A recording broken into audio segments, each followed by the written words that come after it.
ভাইপো ঠিক আছে। তো আজ আমরা চলে এসেছি মালদা ইউনাইটেড ইয়ংস ক্লাবের 75তম সেলিব্রেশনে রূপদার ডাকে সারা দিতে। তো আমরা সারা দিয়ে দিয়েছি, তার সাথে সাথে রূপদাও হাই বলে সারা দিয়ে দিল। ওরে বাপরে বাপরে, 50,000 টাকা, সাইকেল, এত ট্রফি! না না, আমাদের জন্য না, আসলে আজ ক্রিকেট টুর্নামেন্ট, তাই এত তামঝাম। তো আমরা এবং মালদা ব্লগার্স কমিটির সদস্যরা সব মাঠে প্রবেশ করলাম। তো রূপদা আমাদের ওয়েলকামের জন্য ঠিক এইভাবে আমাদের স্বাগতম করে নিল। ওয়েলকামটা বেশ অন্যরকমের, কিন্তু আমার মন থেকে খুব ভালো লাগলো। কি বলিস, তোর কেমন লাগলো? বেশ ভালো, বেশ ভালো। যাই হোক, শৈলী মাঠে এসে এবার কুকুর নিয়ে খেলা করতে লাগলো, যার নাম ছিল ম্যাক। কমিতা সুজিতদার ঘাট টেনে বলল, ডিজনি মাসের ট্যাক্স। তো যাই হোক, খেলা চালু হয়ে গেছে, ট্যাক্স ট্যাক্সের কোনো কথা হবে না। সামনেই এদের ফুল ফুটছে, বাজবে বিয়ের বাজনা।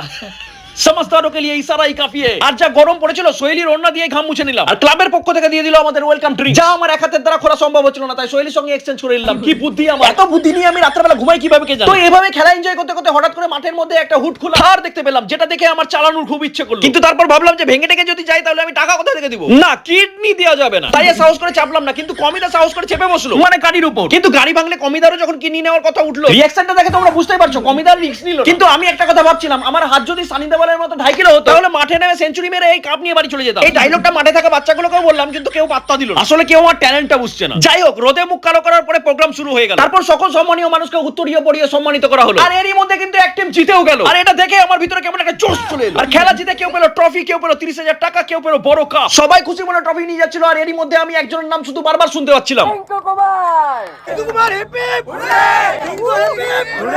দেখলে তো? আবার ওকে সাইকেলও দেওয়া হলো। আসানসোল বলছে সাইকেল নিয়ে চলে যেতে। আর তারপরে শুরু হয়ে গেল আমাদের ব্লগার্সদের উত্তরীয় পরিয়ে মেমেন্টো দিয়ে সম্মানিত করা। সকল ব্লগার খুব খুশি মনে মেমেন্টো নিচ্ছিল, কিন্তু সবার মনে একটা কষ্ট থেকে গেল, মালদার বেস্ট ব্লগার হিসেবে একটা নাম অ্যানাউন্সমেন্ট করাই। ভাইপো, come on the stage. Ujjwal and Soheli.